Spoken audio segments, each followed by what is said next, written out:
जय श्री गणेश। नमस्कार, मैं आचार्य संजय द्विवेदी। मेरे समस्त प्रबुद्ध दर्शकों का मेरे चैनल पर हार्दिक स्वागत है।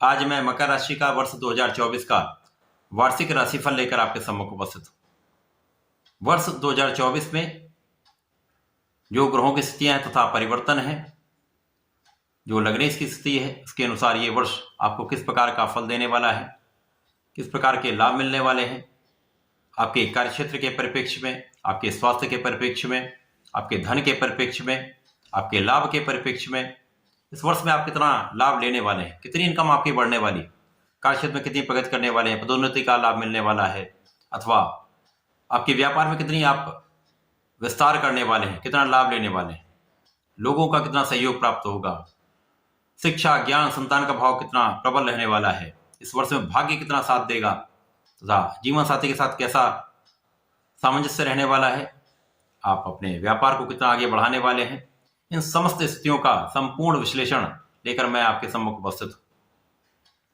प्रिय दर्शकों, ये राशिफल आपको अपने लग्न के अनुसार तथा राशि के अनुसार, दोनों के अनुसार आपको देखना चाहिए। अर्थात आपकी मकर राशि है अथवा मकर लग्न है तो आप सभी जातकों को यह राशिफल अवश्य देखना चाहिए। मकर राशि शनिदेव की राशि है, जो वर्तमान समय में कुंभ राशि में गोचर कर रहे हैं, जहां पर ये मूल त्रिकोण राशि में होकर अत्यंत प्रबल अवस्था में शश नामक महाराज योग में है। तो निश्चित रूप से इस वर्ष आपकी लग्न अत्यंत प्रबल रहने वाली है, क्योंकि शनिदेव का गोचर कुंभ राशि में पूरे वर्ष रहेगा। प्रिय दर्शकों, वार्षिक राशिफल सदा ही बड़े ग्रहों पर आधारित है। 9 ग्रहों में 3 प्रमुख ग्रह हैं जो लंबी अवधि के ग्रह हैं, जिसमें गुरुदेव बृहस्पति 1 वर्ष के लिए, शनिदेव 2.5 वर्ष के लिए तथा राहु का गोचर काल 1.5 वर्ष का होता है। इसका अर्थ ये हुआ, वार्षिक फलन सदा ही इन 3 ग्रहों पर आधारित होता है। इसके अतिरिक्त मैंने यहां पर लग्नेश को भी आधार मानकर उनकी स्थितियों का विश्लेषण करते हुए, परिवर्तन देखते हुए ये राशिफल आपके लिए बनाया है। प्रिय दर्शकों, शीघ्र इस चैनल को सब्सक्राइब कर लें, बेल आइकन को प्रेस करके ऑल पर क्लिक कर दें, जिससे आपको एक उपयुक्त विषय वस्तु प्राप्त होती रहे। मकर राशि के लिए यदि हम स्थितियां देखें तो यहां पर द्वितीय भाव में शनिदेव होंगे, तृतीय भाव में राहु का गोचर होगा, चतुर्थ भाव में गुरुदेव बृहस्पति का गोचर चल रहा है। इसके पश्चात इस वर्ष का जो मुख्य परिवर्तन होने वाला है, गुरुदेव बृहस्पति अपनी राशि का परिवर्तन करेंगे तथा ये चतुर्थ भाव से पंचम भाव में प्रवेश कर जाएंगे, जहां पर वृषभ राशि में इनका गोचर 1 मई से प्रारंभ होगा। इस वर्ष में गुरुदेव बृहस्पति वक्री अवस्था में भी आएंगे, जहां पर ये 9 अक्टूबर को वक्री होंगे तथा इनका वक्री काल 4 फरवरी तक चलेगा, पुनः ये मार्गी हो जाएंगे। इस वर्ष में शनिदेव जो कुंभ राशि में ही रहेंगे, पूरा वर्ष इनका संचरण कुंभ राशि में ही होगा, परंतु ये 29 जून से वक्री अवस्था में आ जाएंगे तथा 15 नवंबर तक ये वक्री अवस्था में ही रहेंगे, पुनः ये मार्गी होंगे। तो ये संपूर्ण ग्रह स्थितियां हैं। राहु का सदा ही गोचर वक्री ही होता है, वक्री ही भ्रमण करते हैं। तो यहां पर राहु का पूरा वर्ष यहीं पर ही गोचर रहने वाला है आपके तृतीय भाव। शनिदेव जो लग्नेश होकर धनेश होकर धन भाव में है, इस वर्ष में आपके लिए प्रचंड स्थिति बन रही, क्योंकि आपके 7.5 का आखिरी चरण प्रारंभ हो चुका, अंतिम चरण में है। जो अंतिम चरण आपके धन भाव का है, प्रथम चरण में आपके द्वादश भाव में गोचर रहा, द्वितीय में आपके शारीरिक भाव पर शनिदेव का भ्रमण रहा है, तीसरा भाव आपके धन भाव में। शनिदेव का प्रभाव इसी प्रकार का होता है। अब शनिदेव आपके धन भाव में होंगे तो धन के भाव की वृद्धि कर दे। निश्चित रूप से इस वर्ष में आपकी धन की वृद्धि तय है। बड़े धन का आप लाभ प्राप्त करने पर धन की प्रबलता तो आपको निश्चित रूप से प्राप्त हो, क्योंकि शनिदेव का प्रभाव ही है, जिस भाव में उस भाव को बढ़ा दें तो कई सौ गुना ये भाव बढ़ने वाला है। इसी प्रकार से आपका धन भी प्रचंड रूप से आपके पास आने वाला है। धन बढ़ेगा, परिवार का सहयोग प्राप्त होगा, यहां पर पारिवारिक संपत्ति का भी लाभ आप प्राप्त कर पाएंगे। शनिदेव का प्रभाव द्वितीय भाव को प्रबल करेगा। वाणी को संयमित रखना होगा, सीधे बोलने से बचना होगा। यहां पर आपको सोच विचार करके ही बोलना चाहिए, क्योंकि यहां पर जरा सा भी इधर उधर आपने बोला तो ये कहीं ना कहीं आपसी सामंजस्य में कमी करने वाला होगा। इसके पश्चात शनिदेव का प्रभाव प्रथम दृष्टि का आपके चतुर्थ भाव पर होगा। यहाँ पर गुरुदेव गोचर कर रहे हैं तो इस भाव की प्रबलता प्राप्त होगी। इस वर्ष में शनिदेव का प्रभाव आपके लिए भूमि भवन वाहन का योग बनाने वाला होगा। यद्यपि यहाँ पर माता से कुछ दूरी हो सकती है, माता के सुखों में कुछ कमी हो सकती है, परंतु सुख साधनों का भाव प्रबल होगा। शनिदेव का प्रभाव आपकी संपूर्ण सुरक्षा करने वाला है, आपकी आयु की रक्षा करने वाला है, तो आपके ज्ञान को बढ़ाने वाला है। इस विशेष समय में यदि आप उच्च शिक्षा लेना चाह रहे हैं, रिसर्च कार्य को बढ़ाना चाह रहे हैं, अनुसंधान करना चाह रहे हैं, तो ये समय अत्यंत विशेष है। इस समय का आपको लाभ लेना चाहिए। शनिदेव का प्रभाव आपके लाभ को कई सौ गुना बढ़ाने वाला है। निश्चित रूप से शनिदेव अत्यंत प्रबल अवस्था में होकर जब तीसरी दृष्टि का प्रभाव डालेंगे तो आपकी इनकम कई गुना बढ़ने वाली। यहाँ पर सर्वश्रेष्ठ धन, सर्वश्रेष्ठ लाभ का योग बन रहा है। इसके पश्चात जब शनिदेव वक्री अवस्था में आएंगे तो संचरण इनका मकर राशि की ओर होगा, परंतु रहेंगे ये कुंभ राशि में, जिसके कारण दोनों भाव प्रबल हो जाएंगे। तो आपके लग्न को प्रबलता प्राप्त होगी, आपका प्रभाव बढ़ जाएगा, आपकी क्षमता में वृद्धि हो जाएगी, शारीरिक समस्याएं कम हो जाएंगी। यहां पर आलस्य के भाव से आपको बचना हो, आलस्य से दूरी बना लेंगे तो सफलता तय है। इसके पश्चात शनिदेव का प्रभाव निश्चित रूप से आपके परिश्रम को बढ़ाने वाला होगा, आपके कार्यक्षेत्र को बढ़ाने वाला होगा, कार्यक्षेत्र की प्रगति कराने वाला होगा। तो यहां पर संपूर्ण रूप से शनिदेव का वक्री तथा मार्गी काल दोनों आपके लिए अत्यंत श्रेष्ठ प्रभाव देने वाला है, जिसके कारण आप कार्यक्षेत्र में बड़ी उन्नति करने वाले हैं, कार्यक्षेत्र में बड़े पद का लाभ लेने वाले हैं, व्यापार को बढ़ाने वाले हैं, व्यापार में सफल होने वाले, आपका प्रोफेशन आपके लिए अत्यंत लाभदायक सिद्ध होने वाला है। शनिदेव का प्रभाव संपूर्ण रूप से आपको यहाँ पर विशिष्ट बना रहा है, बड़े लाभ कराने वाला है। राहु आपके तृतीय भाव में गोचर करना प्रारंभ कर चुके हैं। तृतीय भाव जो राहु के लिए श्रेष्ठ भाव माना जाता है, यहाँ पर ये एक अच्छा प्रभाव देते हैं। यहाँ पर गुरुदेव की राशि में होंगे तो ये कहीं ना कहीं जिस राशि में राहु होते हैं उस भाव का प्रभाव ले लेते हैं। तो तृतीय भाव में कारक भी होकर जब यहाँ पर इनका प्रभाव होगा तो तृतीय भाव प्रबल होगा, तो छोटे भाई बहनों का सहयोग प्राप्त होगा, पराक्रम में आपकी वृद्धि होगी। यहाँ पर राहु का प्रभाव जो प्रथम दृष्टि का है वो आपके सप्तम भाव पर है।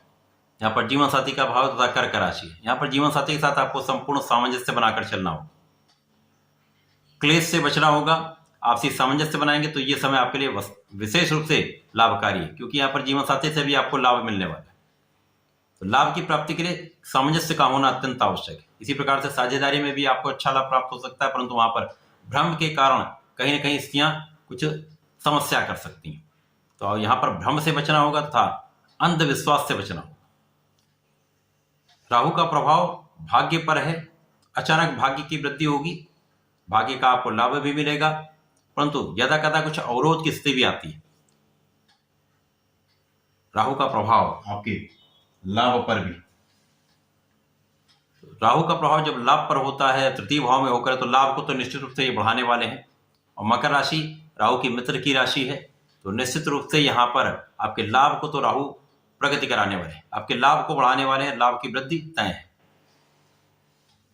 इस पूरे वर्ष में राहु आपके तृतीय भाव में होकर एक अच्छा लाभ दे रहे हैं। जहां पर सावधानी रखने की आवश्यकता है वहां पर आप यदि सावधान रहेंगे, सामंजस्य बनाएंगे तो आपके लिए अत्यंत सामान्य स्थिति रहने वाली। गुरुदेव बृहस्पति जो 30 अप्रैल तक आपके सुख भाव में रहेंगे, जो श्रेष्ठ प्रभाव देने वाला है। इसके पश्चात गुरुदेव सुखों को बढ़ाने वाले होंगे, साथ ही साथ सर्वश्रेष्ठ लाभ आपको कर्म क्षेत्र में देंगे, जहां आपका कार्यक्षेत्र विस्तृत हो जाए। कार्यक्षेत्र में आप संपूर्ण सफलता प्राप्ति करेंगे, कार्यक्षेत्र की प्रगति से आप बड़ा लाभ लेने वाले। गुरुदेव का प्रभाव यहाँ पर आपकी रक्षा करने वाला है, आपको संपूर्ण रूप से संतुलित करने वाला है तथा गुरुदेव का प्रभाव आपके द्वादश भाव पर, जहां पर उनकी स्वयं की राशि। तो जो लोग भ्रमण कर रहे हैं, भ्रमण करके ही कार्य करते हैं, टूरिंग का जॉब है या विदेश यात्राएं करके कार्य करते हैं या विदेश में रहकर कार्य करते हैं, विदेश व्यापार में करते हैं, तो वहां पर उनके लिए एक अच्छी स्थिति है, एक अच्छा लाभ आप ले सकते हैं। अब जब गुरुदेव का प्रभाव आपके चतुर्दशम का आपके सप्तम भाव से होगा, तो कहीं ना कहीं राहु का जो नकारात्मक प्रभाव है यहाँ पर गुरुदेव उसको बैलेंस कर रहे हैं, संतुलित कर रहे हैं। जिसके कारण जीवन साथी के साथ यदि आप सामंजस्य बनाकर चलेंगे तो एक अच्छा लाभ भी ले पाएंगे, आपके लिए एक अच्छी स्थिति बन रही है। आपसी प्रेम बढ़ेगा। इसी प्रकार से गुरुदेव का चतुर्दशम का संबंध आपके लग्न से भी, तो आपके लग्न को प्रबलता देना, जिसके कारण आप धैर्यवान हैं, आप सामर्थ्यवान हैं, क्षमतावान है तथा आप ज्ञानी भी, परंतु उस ज्ञान का संपूर्ण उपयोग आपको करना। यदि पूर्ण रूप से केंद्रित होकर कोई कार्य करेंगे तो सफलता अवश्य मिलेगी। जब गुरुदेव का राशि परिवर्तन हो जाएगा, गुरुदेव बृहस्पति आपके पंचम भाव में आ जाएंगे, तो पंचम भाव जो ज्ञान का, शिक्षा का, संतान का है, जिसके कारक ही गुरुदेव बृहस्पति हैं, तो ये भाव विशेष रूप से लाभकारी हो जाएगा। संतान सुख की प्राप्ति, शिक्षा प्रतियोगिता में सफलता मिलेगी, शिक्षा, ज्ञान, संतान से संपूर्ण लाभ आप ले पाएंगे। अब गुरुदेव जब यहाँ पे होंगे तो आपके भाग्य की वृद्धि कर देंगे। तो राहु का जो नकारात्मक प्रभाव आपके कहीं ना कहीं अवरोध डाल रहा था आपके भाग्य में, उस नकारात्मकता को गुरुदेव यहाँ पर दूर कर देंगे, तो भाग्य का संपूर्ण साथ मिलने लगेगा। इसी प्रकार से आपके धार्मिक कार्यों में आपकी उन्नति होने लगेगी, धार्मिक कार्यों में आपका मन लगने लगेगा। गुरु का प्रभाव आपके लाभ को भी बढ़ाने वाला है, लाभ को कई सौ गुना ये प्रबल कर देंगे, आपकी क्षमता में वृद्धि कर देंगे, जिसके कारण आपकी इनकम बढ़ जाएगी, तो आपके लग्न को प्रबलता देने वाले, लग्न को विशेष रूप से गुरुदेव बलवान कर देंगे। अब लग्नेश की स्थिति अत्यंत प्रबल है। लग्न पर जब गुरुदेव का प्रभाव होता तो आप बहुत सोच विचार कर कार्य करते हैं, आपका रिसर्च वर्क बहुत अच्छा हो जाता है, आप बहुत अच्छा अनुसंधान कर सकते हैं, कुछ नया आप इन्वेंशन कर सकते हैं, कुछ नई चीजों को आप ला सकते हैं, जिसके कारण आपको लाभ की प्राप्ति निश्चित हो सकती है। जब गुरुदेव यहां पर अक्टूबर माह में वक्री होंगे तो पुनः ये चतुर्थ और पंचम दोनों पर इनका प्रभाव होने लगेगा, जिसके कारण आपके सुखों में वृद्धि का समय आ जाएगा। माता पिता के सुखों में वृद्धि होगी, माता पिता का स्वास्थ्य भी अच्छा रहने वाला है, तो यहाँ पर आपके सुख संपदा का भाव अत्यंत प्रबल हो जाएगा, जहां पर भूमि भवन वाहन का संपूर्ण योग बन जाएगा, जिसका आप संपूर्ण उपभोग भी करेंगे। गुरु का प्रभाव यहाँ पर आपके आध्यात्मिक कार्यों में आपको आगे बढ़ाने वाला होगा। तंत्र मंत्र यंत्र से संबंधित यदि कार्य में है, आध्यात्मिक कार्यों में है, तो यहाँ पर विशेष लाभ की वृद्धि हो रही है। इसी प्रकार से गुरु का प्रभाव निश्चित रूप से आपको अत्यंत सकारात्मक बनाने वाला है। इस पूरे वर्ष में जो मकर राशि के लिए ग्रहों की स्थितियां हैं, जो परिवर्तन है, वो अत्यंत सकारात्मक है। यहाँ पर संपूर्ण रूप से आप उसका लाभ लेने वाले हैं। इस पूरे समय में जब गुरुदेव वक्री होंगे तो भी एक अच्छा लाभ दे रहे हैं, जब मार्गी हों तो विशिष्ट लाभ में वृद्धि कर रहे हैं। इसी प्रकार से शनिदेव का प्रभाव वक्री तथा मार्गी दोनों समय में बहुत विशेष रहने वाला है, बड़ा लाभ देने वाला है। तो इस पूरे वर्ष का आपको लाभ अवश्य लेना चाहिए। मकर राशि के जातकों को नियमित रूप से प्रत्येक शनिवार को भगवान शिव जी पर जलार्चन करना चाहिए, काले तिल का अर्पण करना चाहिए तथा प्रत्येक शनिवार को संध्या काल में चौमुखी दीपक का प्रज्वलन शनि मंदिर में करना चाहिए, अथवा ओम सम शनिश्चाय नमः का जप अवश्य करना चाहिए। यदि आप ऐसा करते हैं तो इस पूरे वर्ष का बड़ा लाभ ले पाएंगे, बड़े धन का अर्जन कर पाएंगे, अत्यंत प्रगति का आप लाभ ले पाएंगे। तो ऐसा करके इसका लाभ लें। धन्यवाद, नमस्कार।